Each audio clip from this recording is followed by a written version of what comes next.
Igitondo cyiza, igitondo cy'umugisha kuri we muntu ubasha kuba ugenda udukurikira uri mu bice bigiye bitandukanye, biraterwa n'ingengabihe y'aho udukurikira uherereye. Nyaboneka rero nta kindi wowe usabwa uretse kureba ahantu handitse ijambo subscribe ukagenda urikandaho, ubundi tukajya tubana gatanu kuri gatanu mu makuru yacu.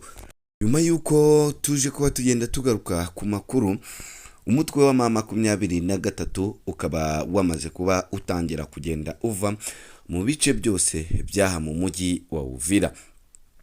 Mu kuvaho hakaba hari inkuru ibabaje iteye n'agahinda yaje kubigenda ikurikira uyu mutwe, nyuma y'uko uvuye mu mujyi wa Uvira umanuka werekeza Kamanyora. Hakaba hari bamwe mu baturage batangiye kurira ayo kwarika nk'uko turaza kuba tugenda tubigarukaho. Amakuru akaba akomeza avuga yuko uyu mutwe w'inyeshyamba za M23 mu gihe mu burasirazuba bwa Repubulika ya Demokarasi ya Kongo bukomeje kuba isibaniro ry'intambara y'ibirwano ndetse na diplomasi na politiki, ihuriro rya M23 ryatangiye gukura buhoro buhoro ingabo zarwo mu bice bitandukanye rwari rwarafashe mu kibaya cya Pwene Ruzizi giherereye muri teritwari ya Uvira muri Kivu y'Amajyepfo. Aya makuru yatangajwe n'inzego zitandukanye z'abaturage ziri hafi y'iki kibaya. Aya makuru akaba akomeza yemeza ko iyi myitwarire iri guterwa n'igitutu gikomeye gushyirwa kuri uyu mutwe n'ubutegetsi bwa Leta Zunze Ubumwe za Amerika. Amakuru ava mu nzego za diplomasi ndetse no mu bayobozi ba M23 avuga ko hagaragara ibikorwa byo kwimura abasirikare n'ibikoresho bya gisirikare mu buryo bwitondewe, cyane cyane mu duce two muri iki kibaya cya Pwene Ruzizi cyeregeye umupaka uhuza Repubulika ya Demokarasi ya Kongo, Uburundi n'u Rwanda nk'uko amakuru abivuga. Ahanini uduce bavuyemo ni uturi muri Remera cyane cyane, dore ko abarwanyi b'umutwe wa M23 baje kugaragara benshi cyane batonze umurongo berekeza Kamanyora. Umwe mu bayobozi ba M23 yagize ati hari impinduka ziri kuba ku rugamba, hari ibikorwa byo kwimura bamwe mu barwanyi, ariko ibintu byose biri gukorwa mu buryo bugenzuwe kandi nta kibazo gihari. Undi muyobozi k'uyu mutwe yashimangiye ko nta mpamvu yo kugira impungenge kuko ubuyobozi bw'uyu mutwe bugifite igenzura ry'ibikorwa byose cyane cyane by'intambara. Iyi gahunda yo gukuraho bamwe mu basirikare ba M23 ije mu gihe ibiganiro bya diplomasi hagati y'impande zitandukanye birimo gufata indi ntera. Leta Zunze Ubumwe za Amerika, kimwe mu bihugu byo mu Burayi ndetse n'imiryango mpuzamahanga bikomeje gusaba ko imitwe yitwaje intwaro ihagarika imirwano kandi ikava mu bice byose yafashe.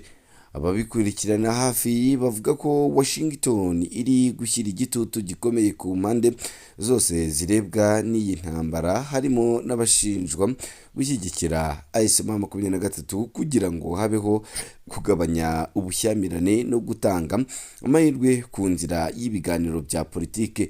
Nubwo M23 itaratangaza ku mugaragaro ko iri gusubira inyuma, amakuru ava ku rugamba agaragaza ko hari ibice bimwe na bimwe byatangiye kugabanywa umubare w'abasirikare ndetse n'ibikoresho bya gisirikare. Ibi bikaba biri gukurikiranwa hafi n'ingabo za FARDC hamwe n'ingabo z'u Burundi zikorera muri aka gace kaha mu mujyi wa Uvira.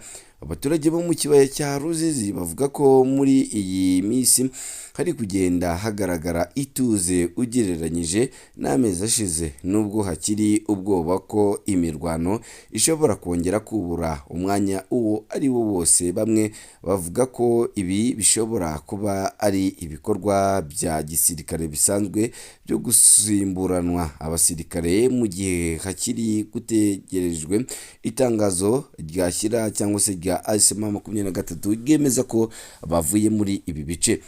Ibikorwa bya M23 bishobora gusobanurwa nk'uko bwerekeye ubushake bwo kujya mu biganiro, ariko kandi hari n'ababibona nk'amayeri ya gisirikare ashobora kuba ashaka kuba yakomeza yuko aha mu gihugu cya Repubulika Iharanira Demokarasi ya Kongo haba hagiye kuba indi mirwano ikomeye cyane, ndetse n'amayeri na tactique z'uko urugamba rushobora kuba rwagenda rukomeza kuba rwafata indi ntera, cyane cyane hano mu gihugu cya Repubulika Iharanira Demokarasi ya Kongo. Nyuma y'uko rero ibi bibaye, ubutegetsi bwa Kinshasa nabwo bukaba bwamaze kuba bugenda busohora itangazo aho buriho buvuga yuko abaturage baba bariho bagenda bahatirwa kuva mu bice barimo bagakurikira uyu mutwe wa M23. nk'uko byagenze mu mujyi wa Uvira, abaturage benshi bo mu muryango ngo w'abanyamurenge bahatiwe gukurikira inyeshyamba za M23 ziri kuva muri aka gace zerekeza Kamanyola n'amatungo yabo. Ni mu gihe ngo basigaye muri Uvira baba bari mu mahoro mu ngabo za Repubulika na Demokarasi ya Kongo, dore yuko mu minsi yashize aribwo leta y'igihugu cya Repubulika na Demokarasi ya Kongo yemereye abanyamurenge ndetse inabizeza ko izagenda ibarindira umutekano, kandi ko ubuzima bwabo bwose buri mu maboko yabo kandi bagomba kubarinda nk'abene igihugu. Ni mu gihe kandi imfungwa zifunzwe na leta y'Kinshasa ziravugamo inzara ikomeye cyane mu mujyi wa Beni mu ntara ya Kivu y'Amajyaruguru muri Repubulika na Demokarasi ya Kongo. Haravugwa ikibazo gikomeye cyugarije imfungwa zifungiye muri gereza nkuru ya Kabungwi, aho bivugwa ko zimaze hafi amezi 3 zibayeho nta funguro zihabwa n'ubuyobozi bwa leta zihagije. Amakuru yemejwe n'inzego za sosiyete yemeza ndetse akanakomeza ashimangira yuko muri ako karere zivuga ko mu kuva mu ntangiriro za 2026 iyi gereza itongeye guhabwa inkunga y'ibiribwa byagombaga kugaburirwa abafunzwe. Ibi byatumye ubuzima bwabo burushaho kuba bubi, aho benshi bavuga ko batunzwe gusa n'inkunga nke bahabwa n'imiryango yabo cyangwa se abantu babagira neza cyangwa se abagira impuhwe.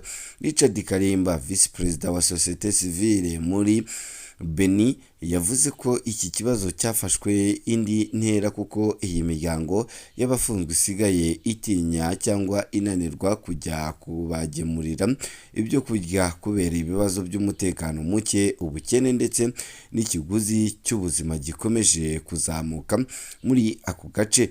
Yongeyeho kandi ko n'abari bashinzwe gushaka ibiribwa byo gufasha abafungwa batagishoboye gukomeza kubera amadeni menshi bamaze kwigerekaho. Nk'uko amakuru aturuka muri Societe Civile bivuga, kandi bamwe mu bafunzwe basigaye bamara iminsi irenga 2 cyangwa 3 batararya ibintu bishobora guteza ibibazo bikomeye by'imirire mibi, indwara ndetse n'impfu zikomeye cyane zishobora kuba zagenda zigera kuri aba baturage.